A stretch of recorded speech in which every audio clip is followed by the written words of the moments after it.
Good morning. Good morning. Whether you are here in person or watching at home, it is good to be with you this morning. And it's so good for us all to be together. As we gather this morning, let me share with you some words from Gretchen Haley. Because the tides are rising, so must we rise to this moment, rise to this day, rise to this life, this place in the web that is yours and ours. Rise, because the earth remains our only home.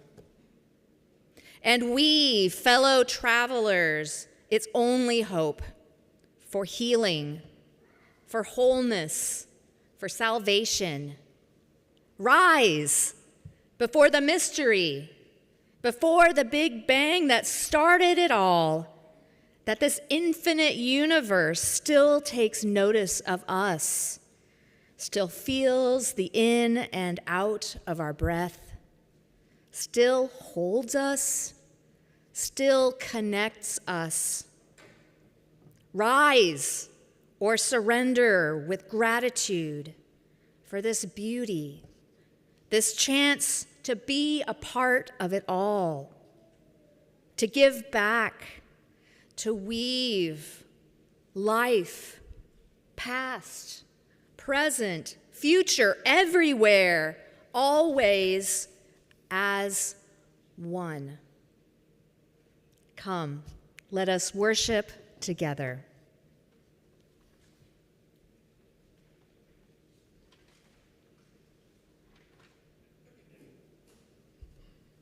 I'm putting on my tall voice. Do I look tall? Yes. The flaming chalice is the symbol of the Unitarian Universalist tradition, the liberal religious tradition to which this congregation belongs. Will those who are here with us in person please stand as you are able for our chalice lighting?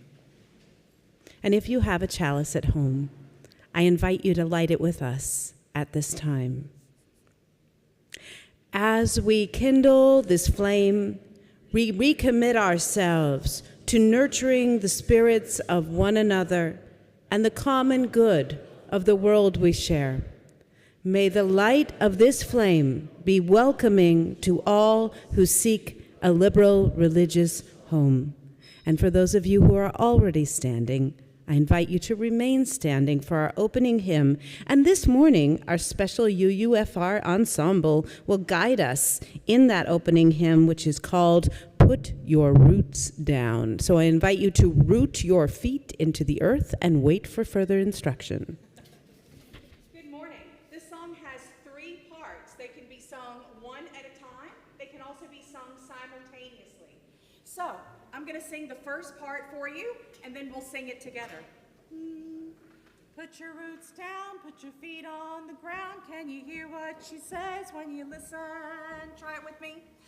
Put your roots down, put your feet on the ground. Can you hear what she says when you listen? Great, we've got that one. The second part is a little bit more wordy. It could be a little bit tricky, so listen.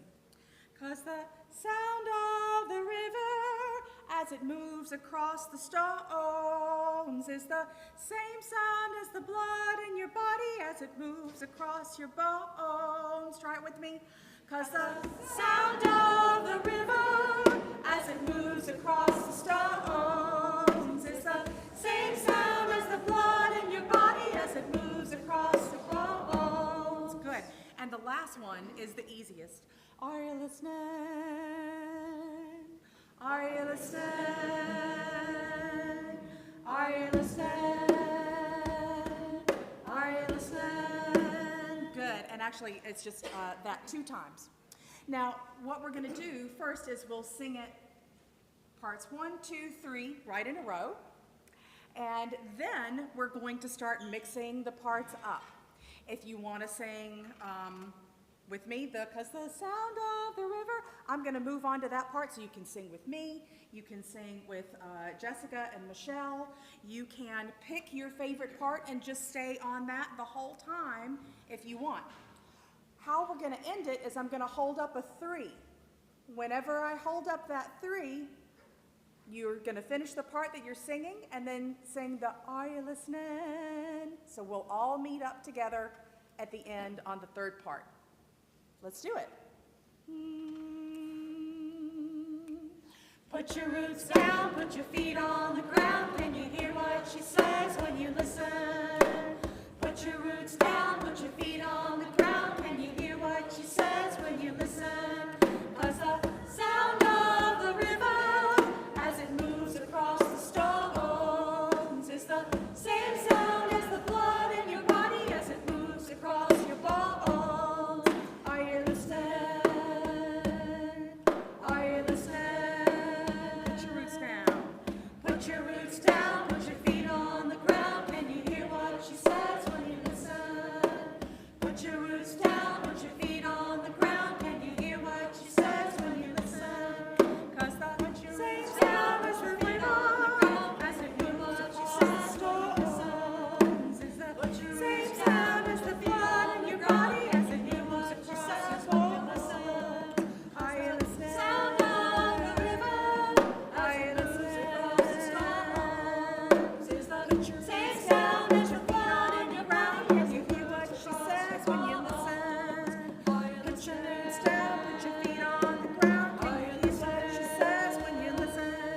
'Cause the sound of the river as it moves across the stones is the same sound as the blood in your body as it moves across your bones. Are you listening? Sound of the river.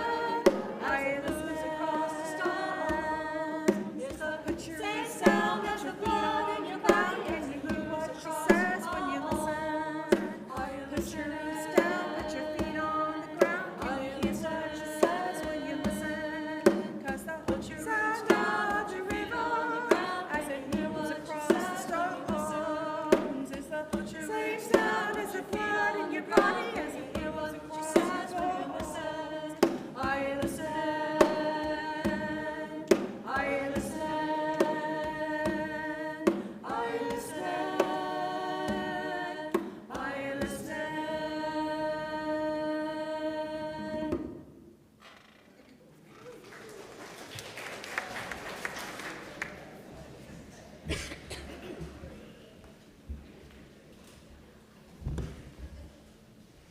Good morning.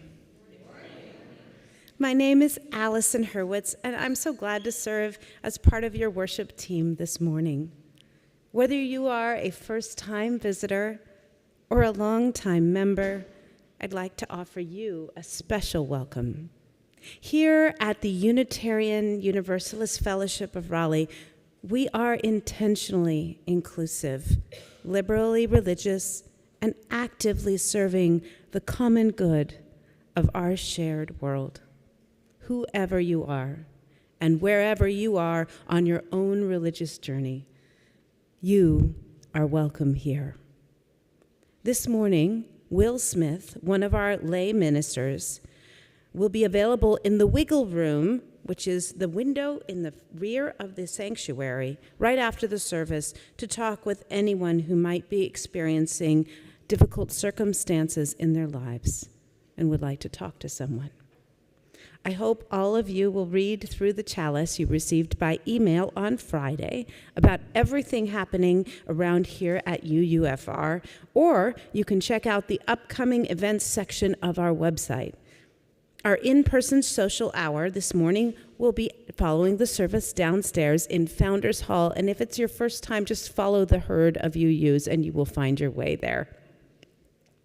Today at 11:30, the first workshop for our Climate Justice Revival will take place right here in the sanctuary. So if you are planning to attend, there's no need to go elsewhere. Cold beverages will be served during the workshop, but if you'd prefer coffee, there should be time to go downstairs and get some before the workshop starts. Parents who would like to use childcare during the revival workshop can drop their children off in room 201 in Peace Hall. Please be sure to sign your children in and out. And now I invite you to stand, sit, or turn and meet and greet your neighbor.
I invite us to come back together as we continue our service. It's good to catch up with each other. But let's get back to a worshipful space. Thank you. This is the time in our service when we acknowledge some of the joys and some of the sorrows of our community. We do this because we believe a joy shared is a joy made greater, and a sorrow shared is made easier to bear.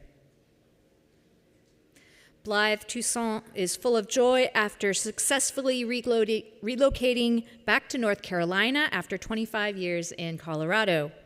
She is very glad to be home. Bob Chapman is happy to report that his wife, Mary Lovelock, is home following a week-long stay at North Carolina Heart and Vascular Hospital. Connie Baker asks for prayers and healing energy for her dear friend, Marcy Kenwood. In the past year, Marcy has had 2 hip replacements, one of which has left one of her legs numb. And now she is suffering from continuing infections, and all of the antibiotics make her sick. So let us hold her healing in our hearts. Emilio Sobral shares that his uncle, Albino Serra, died yesterday. He was 91. Emilio and his family are very sad and thinking of his aunt, her family, and their extended family. Jacques and Maureen Roth are deeply saddened that on Monday, June 30th, Jacques' 25-year-old nephew Liam decided to take his own life. Jacques and Maureen had just seen Liam when he, his girlfriend, and his dad visited from Charlotte on Father's Day.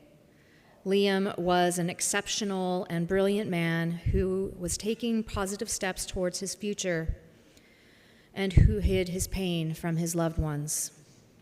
Let us hold Jacques and Maureen and their family as they grieve this shocking loss.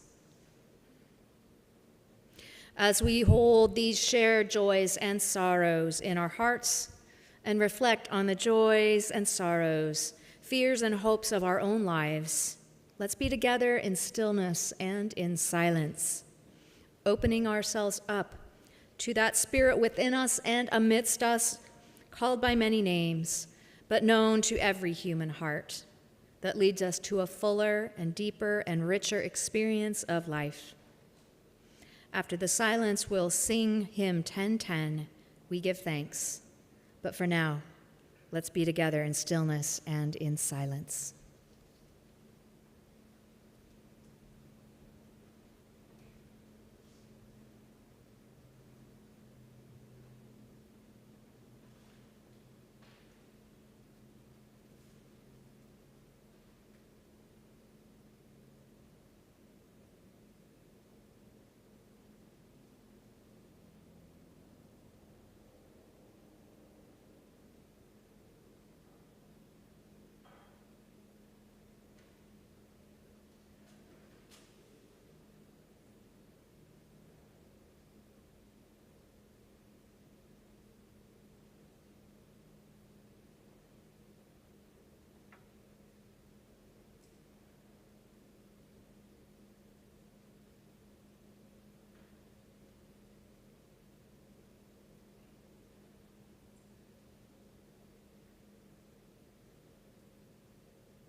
Good morning. My name is Kathy Field, and I'm a member of your board of directors. I'm supposed to say I will be downstairs during social hour, but actually today I'm going to be over here for the climate revival workshop. But you can always reach out to any board member anytime you want to talk about something or have a concern or a question. The information can be found on our website. I think in Breeze you can get all of our contact information. But now I'd like to share a special message from our ministerial search team. And the message is this: good morning. As many of you know, our ministerial search team is hard at work preparing our congregational record. That's the document that gives prospective ministers a clear picture of who we are here at UUFR. To do this well, we need your help. We're asking all members and friends to take just a few minutes this week to log into Breeze, as I just mentioned, where you could get the board members' contact information. Log into Breeze and update your profile, especially your age, race and ethnicity, gender identity, and LGBTQ plus identity if you're comfortable doing so. You'll also find a space for medical or accessibility information, which helps us create a more inclusive and welcoming environment. And while you're there, we would love it if you could upload a photo of yourself. Our staff uses these photos to put names with faces, and it makes a big difference in helping us connect with one another more easily. I can attest to that because as a relatively new member, sometimes I hear somebody's name and I go to see what they look like and there's no photo. You can log in. Well, let me ask you this. How many people have been to the website? Okay. So you can log in by going to the website and then click in the upper bar towards the right, click on Members, and then click on a drop-down menu, click on Member Directory, and then click on My Profile. And then check the main and demographics section to complete these updates. If you have any questions or need help, you can email the search team, which is searchteam, all one word, @uufr.org. This is one but powerful way you can support this exciting new chapter in UUFR's future, and help us find the minister who's just the right fit for our beloved community. Thank you for that. And now, everything we do at UUFR is only possible because of the generous financial support so many of us provide. For those of you who have set up automated giving or who send in a check by mail every month, I'd like to thank you now for your generosity. If you would like to make a contribution in person this morning, we invite you to bring it forward and place it in one of the offering plates. Or if you'd like an usher to come to you, just raise your hand and an usher will come to you. You may also use one of the methods on our screen for giving, and our offering will now be given and gratefully received. Thank you.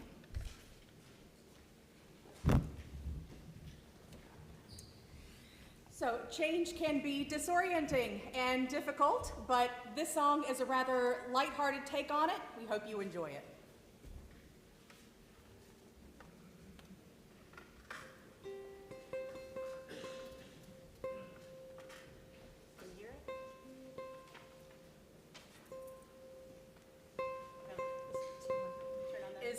Is the ukulele coming through? Yep. Okay, great.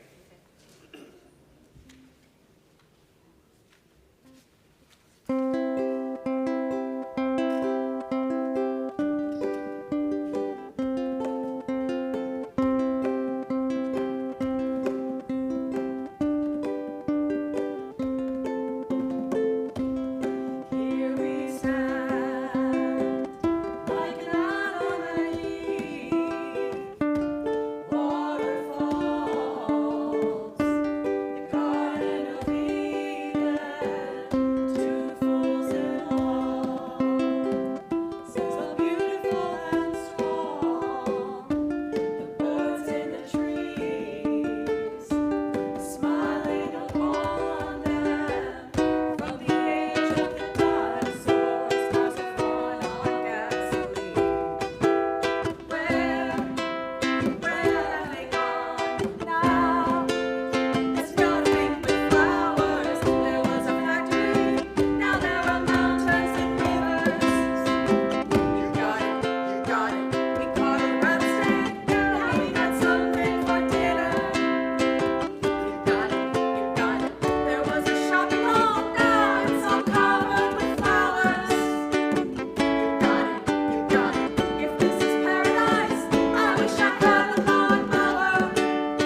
A Meditation on the Elements by John Seed and Joanna Macy.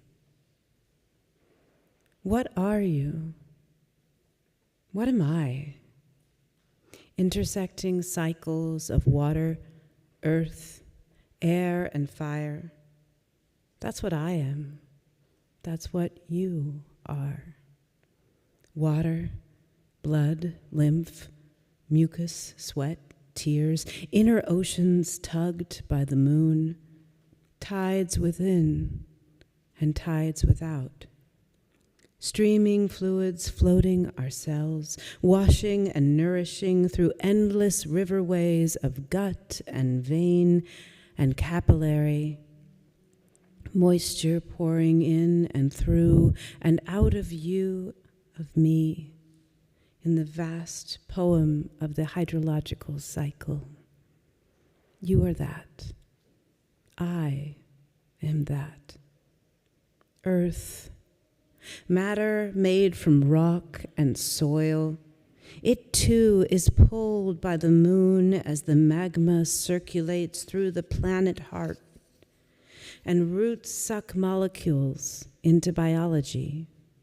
Earth pours through us, replacing each cell in the body every 7 years.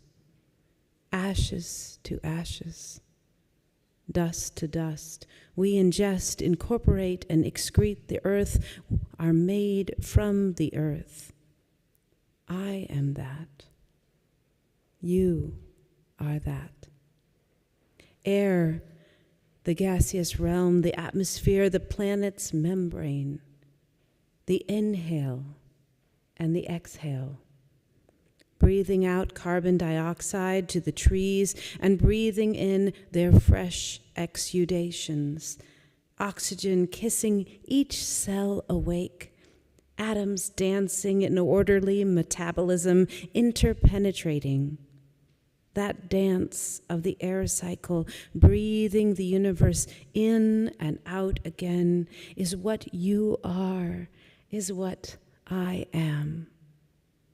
Fire, fire from our skin that fuels all life, drawing up plants and raising the waters to the sky to fall again, replenishing.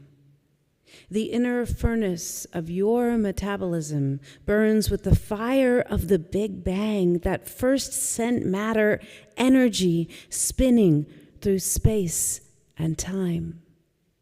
And the same fire as the lightning that flashed into the primordial soup, catalyzing the birth of organic life. You were there. I was there. For each cell of our bodies, it descended in an unbroken chain from that event.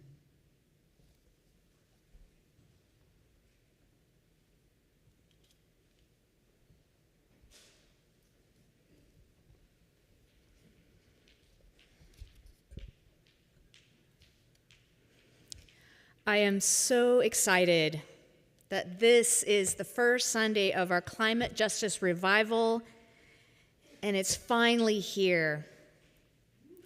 Whoop, whoop. Yes. The dedicated members of our environmental justice ministry team have been working towards this day for over a year. Let's give them a big hand.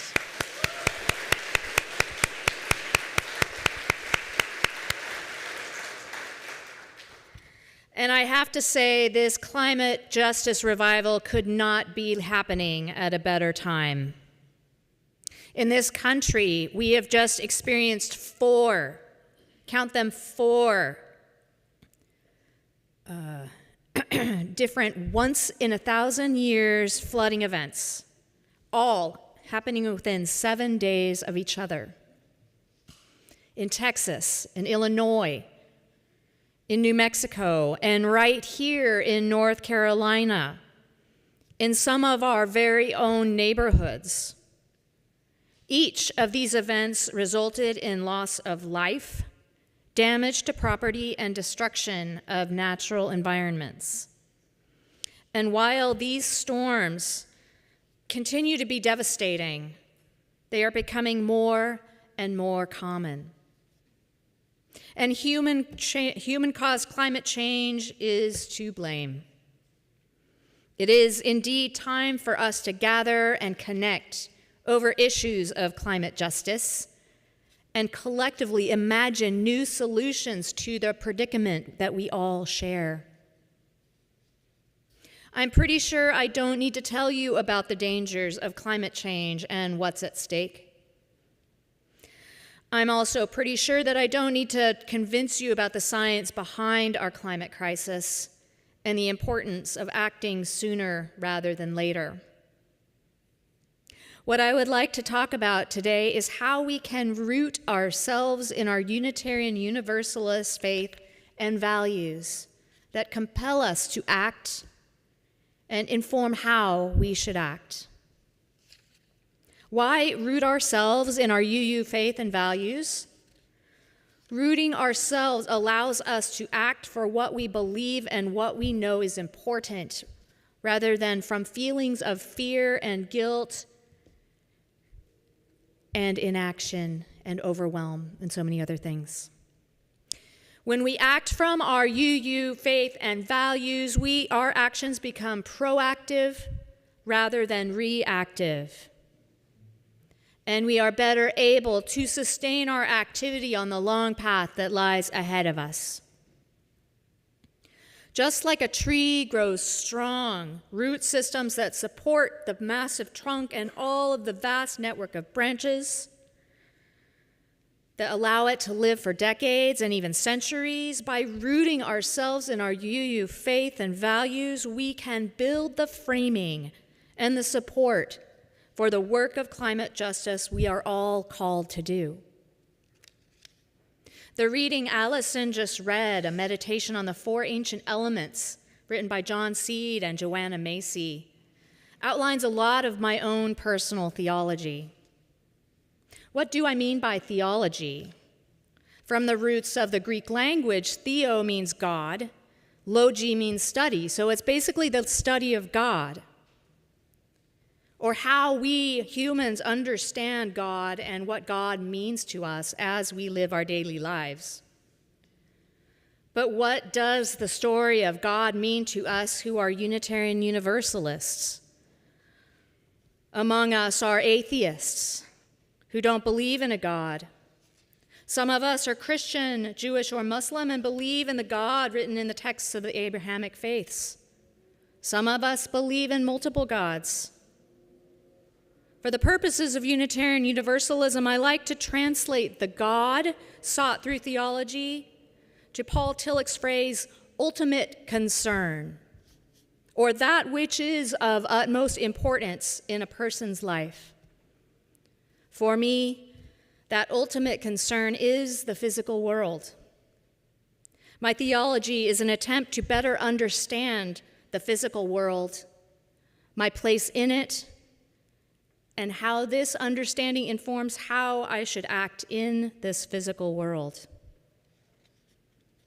It's so amazing to me that in our human bodies, which appear so solid to our human senses, are more space than matter at an atomic level. We appear to each other as concrete individual organisms, and yet, at the atomic level, our atoms are constantly moving and exchanging electrons and protons and, the quantum world, which I don't really understand. But, there's quantum stuff. So all of these atoms and quantums and electrons, all that stuff, they're moving around and they're switching places with each other and switching positions in the world around us. According to my human perspective, sometimes other people and organisms interact with me, but most of the time I choose to interact with other people, and I experience the effects of that interaction as relatively limited to the space around me. And yet, at the atomic level, The atoms in my body are constantly interacting with each other, a process unknown and unchosen by me. And the effects of these interactions can ripple outward far beyond the layer of my skin or the walls of my house. The atoms in one molecule of water in my blood right now might have been part of the ocean, part of a blue whale, part of a slime mold, part of a meteor, and part of you, and all of those things. Everything that makes you up and makes you you, and everything that makes up me was created at the Big Bang. We were all there. At an atomic level, there is more that connects us than separates us. It is only the interpretation of our human senses that separate us. To me, this constant interchange of electrons and atoms with those around me is a spiritual thing. I believe that at some level, I do feel these constant interchanges, this elemental interconnection with the world around me. I feel it when I'm sitting out on my deck or sharing a meal with a friend, when I'm petting my cat, or walking out in the world, in the woods. I feel it here in the sanctuary right now. Can you feel it?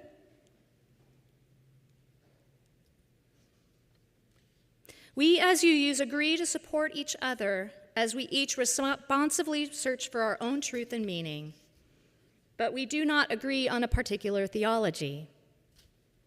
While other religious institutions are held together by a shared theology, what holds us together as UUs is a set of shared values. Love is the power that holds us together and is at the center of our shared values. We are accountable to one another for doing the work of living our shared values through the spiritual discipline of love. Inseparable from one another, our shared values are interdependence, pluralism, justice, transformation, generosity, and equity. All of these values are inseparable from one another, and for our purposes today, I'm going to separate out a couple of them: interdependence and justice. Regardless of what our own theology or spiritual truth is, our value of interdependence informs us that each of us is but a part of the web of all existence. By understanding our interdependence, we learn that what we do affects other parts of the web of all existence. All life takes other life to survive. But just how many resources do we need? And aren't what many of us call resources part of the web of existence too? Our capitalist system runs on a cycle of exploitation, consumption, and disposal. Companies destroy natural systems to gather vast quantities of one particular part of our web of existence, transport what was gathered to another part of the globe where it brings in other materials, combine materials to produce something to be sold, while disposing other natural and unnatural materials that were byproducts of the building process, and dispose all of these back into the environment. Then those new products are transported to a market where people can buy them. People use them, then dispose the product back into the environment. Taking more than needed is part of the process. Making something new is part of the process. Disposing of what we don't need or what we've used or what we've broken is part of the process. When we truly understand how radically interconnected we are with the world around us, we must break this unsustainable and immoral capitalistic cycle. Our values call us to do so. And we cannot expect to break the capitalist cycle by using the capitalist cycle. Too many corporations are selling us on the idea that the solution to climate change lies in individual action, which too often requires buying things. Am I the only one who's received emails or texts from a so-called sustainable goods store trying to sell me more stuff? What? I didn't think I was the only one. It's good to make changes in our individual lifestyles to use less gas and electricity and to avoid waste. But if this is the only way we're fighting climate change, it's not going to be a big enough difference. Because we got to work together. We can do more together. Today is not just a climate revival. It's a climate justice revival. It's becoming clearer and clearer just who is bearing the brunt of the effects of climate change. Just as the natural world is exploited for the gathering of resources, vast populations have been killed and enslaved and disempowered for the purpose of and in the process of gathering these resources. Too often, people in parts of the world who have the lowest carbon emissions are facing the worst storms and the worst heat waves and the worst fires and flooding. Our capitalist economy sustains itself by putting money into the hands of those who have the most, at the expense of those who have the least, and on the backs of those who have the least. Any solutions for climate change must include those who have been most adversely affected by the underlying causes of climate change and the current and future effects of climate change. Those who are most affected must be included in any discussions and development of the solutions. Any solutions must be anti-racist, anti-oppressive, and allow all to flourish with dignity, love, and compassion.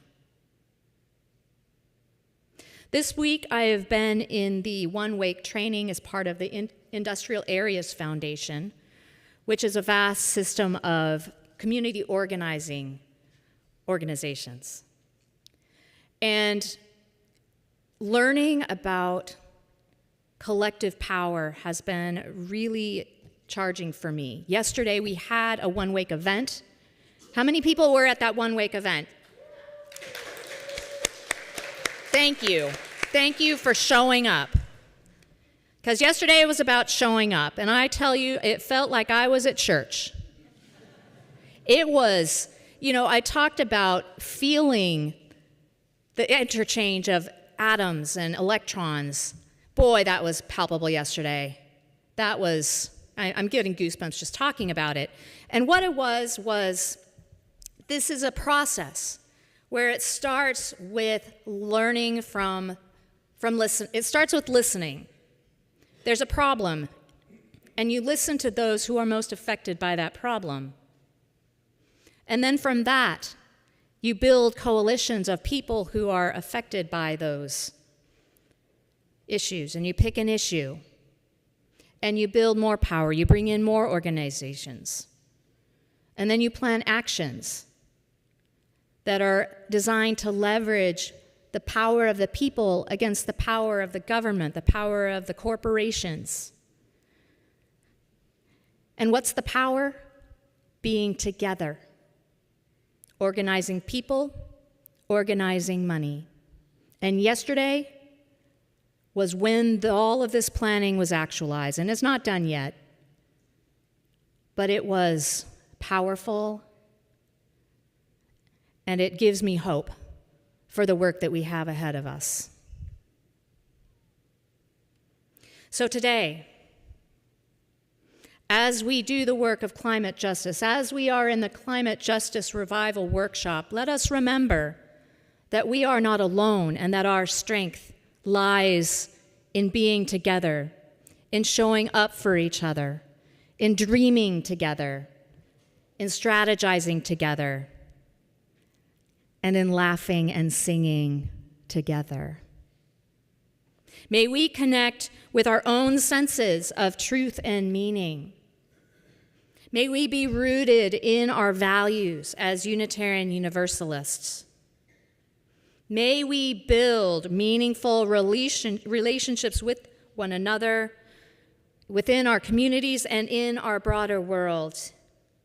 May together we learn how to move away from extraction and objectification toward values of beauty, dignity, and power for all. May it be so.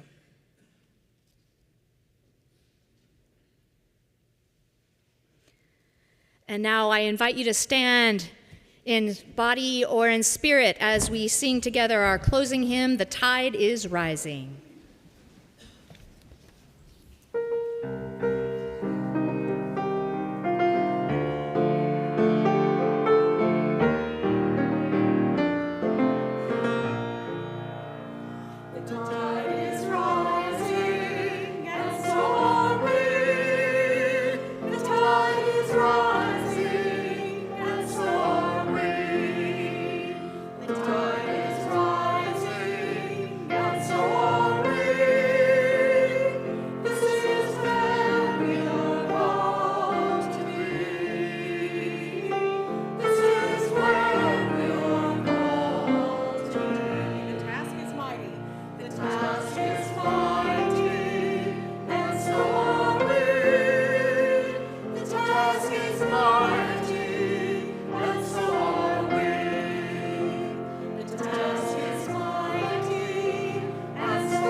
To close our time together in this worship, I would like to share some words from Tom Shade.